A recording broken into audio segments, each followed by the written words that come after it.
السلام علیکم۔ آج جمعرات ہے، اکتوبر کی 12 تاریخ۔ پاکستان میں اس وقت شام کے 7، بھارت میں 7:30، اور یہاں ہمارے اسٹوڈیوز کی گھڑیوں میں صبح کے 10 بج رہے ہیں۔ وائس آف امریکہ واشنگٹن کی اردو سروس سے میں ہوں خالد حمید، خبروں کے ایک بلٹن کے ساتھ۔ فلسطینی عسکری تنظیم حماس کے اسرائیل پر حملے کا آج چھٹا روز ہے، اور اس عرصے کے دوران دونوں طرف سینکڑوں افراد ہلاک ہو چکے ہیں۔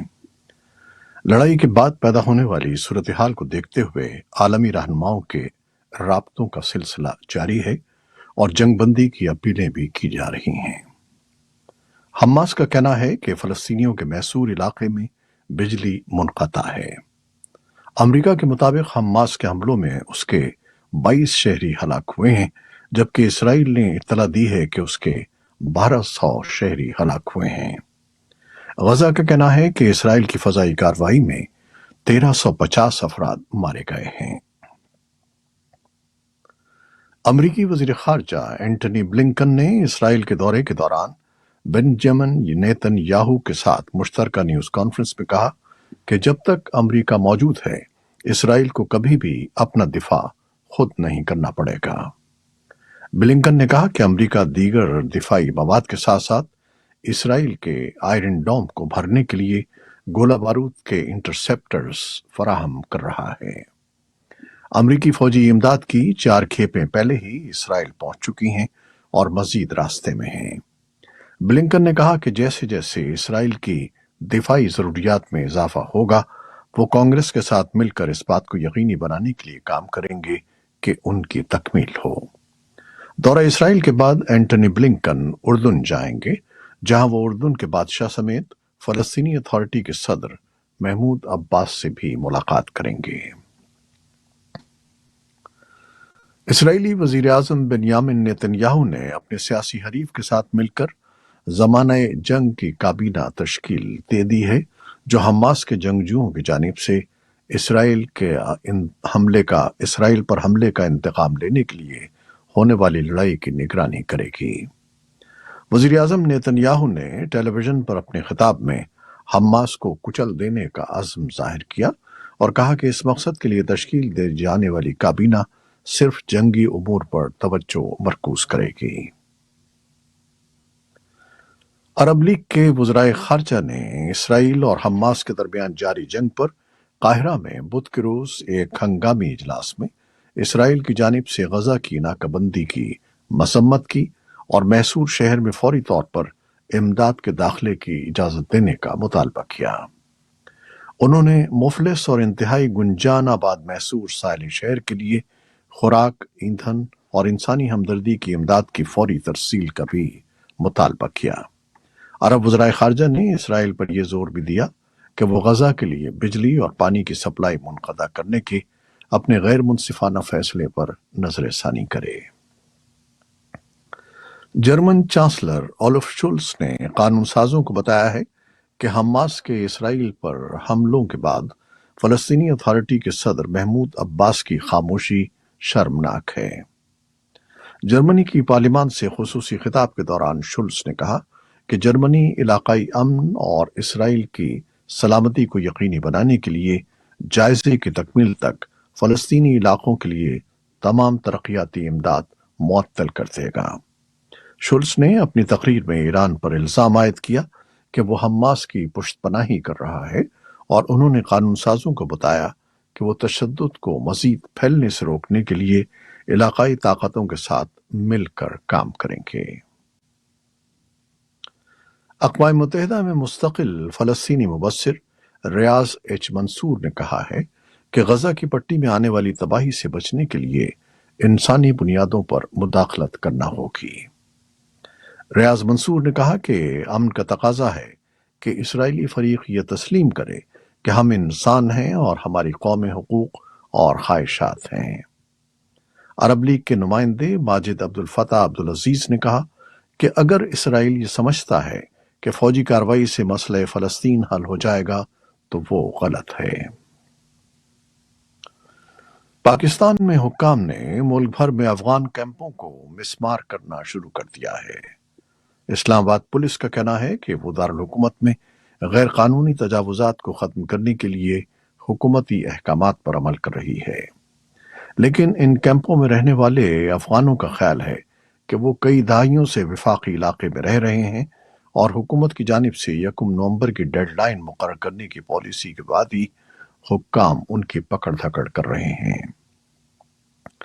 طالبان حکومت کا فوری رد عمل سامنے نہیں آیا، لیکن اس سے پہلے انہوں نے پاکستان سے اس فیصلے پر نظر ثانی کے لیے کہا تھا۔ پاکستان کے نگراں وزیر توانائی محمد علی سیکریٹری پیٹرولیم اور دیگر کے ہمراہ روس کے 3 روزہ دورے پر ہیں۔ پاکستان اور روس گزشتہ چند سالوں میں ایک دوسرے کے قریب آئے ہیں، جہاں دونوں ممالک نے توانائی کے شعبے میں تعاون بڑھایا ہے۔ روس نے کراچی سے لاہور تک $2.5 بلین کی 1100 کلومیٹر طویل LNG پائپ لائن بچھانے کا وعدہ کیا ہے۔ حکام نے بتایا کہ اس پر کام اگلے سال شروع ہونے کی امید ہے۔ پاکستان نے حال ہی میں روس سے LNG کی درآمد شروع کی ہے اور 1 لاکھ ٹن خام تیل بھی درآمد کیا ہے۔ خوراک کے عالمی پروگرام نے بدھ کے روز افغانستان کے حالیہ زلزلوں کو آفت پر آفت قرار دیتے ہوئے عالمی برادری پر زور دیا کہ وہ جنگ زدہ ملک کو انسانی امداد فراہم کرے۔ طالبان کے صوبائی حکام نے بتایا کہ صوبہ ہرات میں بدھ کی صبح آنے والے زلزلے میں 1 شخص ہلاک اور 150 سے زائد زخمی ہو گئے۔ دنیا اسنا ذبیح اللہ مجاہد نے کہا کہ کئی علاقائی ممالک نے صوبہ ہرات میں زلزلے سے متاثرہ خاندانوں کے لیے امدادی سامان بھیجا ہے، لیکن انہوں نے امداد بھیجنے والے ممالک کی فہرست میں پاکستان کا نام نہیں لیا۔ بدھ کے روز ایک عہدیدار نے پاکستانی میڈیا کے حوالے سے بتایا تھا کہ افغانستان کے زلزلے سے متاثرہ علاقوں میں پاکستان کی امداد کئی دنوں سے طالبان کی حکومت کی کلیئرنس کا انتظار کر رہی ہے، اجازت کا ابھی بھی انتظار ہے۔ افغانستان کے لیے پاکستان کے خصوصی ایلچی آصف درانی نے بدھ کے روز جنیوا میں UNHCR کے ہائی کمشنر فلیپو گرینڈی سے ملاقات کی اور 17 لاکھ افغان تارکین وطن کی واپسی کے پاکستان کے فیصلے پر تبادلہ خیال کیا۔ بھارت کی ریاست بہار میں بدھ کی شب ٹرین کو ایک حادثہ پیش آیا، جس کے نتیجے میں اب تک 4 افراد ہلاک اور 100 سے زائد زخمی ہونے کی اطلاعات ہیں۔ حکام کے مطابق رگھوناتھ ریلوے اسٹیشن کے قریب ٹرین کی 21 بوگیاں پٹڑی سے اتر گئیں۔ جائے وقوع پر ریسکیو اور سرچ آپریشن جاری ہے اور زخمیوں کو ہسپتال منتقل کیا جا رہا ہے۔ ایک روسی اہلکار نے جمعرات کو بتایا کہ روس کے بیلگوراد علاقے میں گرائے گئے یوکرین کے ڈرونز کے ملبے سے 3 افراد ہلاک ہو گئے۔ علاقائی گورنر ویاچیسلیو گلادکوف نے ٹیلی گرام پر بتایا کہ ایک مکان تباہ ہو گیا اور ملبے سے 3 لاشیں نکالی گئی ہیں۔ روس کی وزارت دفاع نے کہا کہ اس نے یوکرین کے ڈرون حملے کو ناکام بنا دیا ہے۔ فضائی دفاع نے بیلگوراد کے اوپر ایک ڈرون کو مار گرایا۔ بیلگوراد روس کے ان علاقوں میں سے ایک ہے جو یوکرین سے متصل ہیں۔ یوکرین کی فوج نے جمعرات کو کہا کہ روس نے گزشتہ رات 33 ڈرونز کے ذریعے متعدد علاقوں کو نشانہ بنایا ہے اور یوکرین کی فضائی دفاع نے فضائی گاڑیوں میں سے 28 کو تباہ کر دیا ہے۔ نشانہ بنائے گئے علاقوں میں سے ایک جنوبی یوکرین کا اوڈیسا تھا، جہاں حکام نے بندرگاہ کے بنیادی ڈھانچے اور رہائشی عمارتوں کو نقصان پہنچانے کی اطلاع دی۔ کم از کم ایک شخص زخمی ہوا۔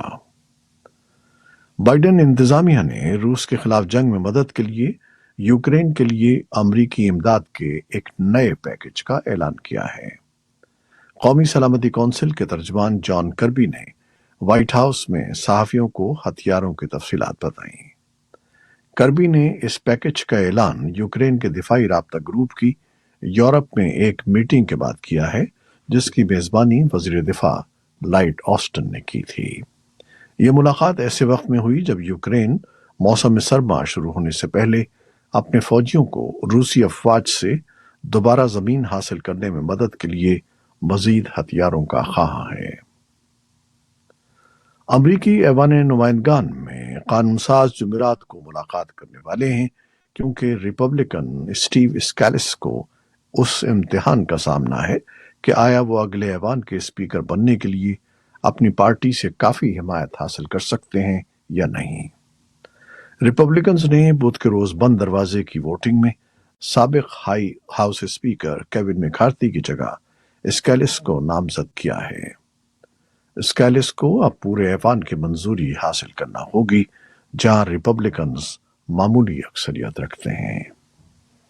یہ تھی وہ خبریں جو فیس بک لائیو پر ہم نے آپ کے لیے پیش کی۔ ہماری ویب سائٹ، یوٹیوب اور پوڈ کاسٹ پر یہ بلیٹن آپ کے لیے پوسٹ کر دیا جاتا ہے۔ آپ ہمارے بلیٹن کو شیئر کرتے ہیں اور اپنے کمنٹس میں اپنی محبتوں کا اظہار کرتے ہیں، جس کے لیے ہم آپ کے فرداً مشکور ہیں۔ اپنی ان دعاؤں اور محبتوں کو جاری رکھیے گا۔ نیوز پروڈیوسر سید اصفر امام اور نیوز ایڈیٹر بہجت چیلانی کے ساتھ خالد حمید کو اب اجازت دیجیے گا۔ اللہ حافظ۔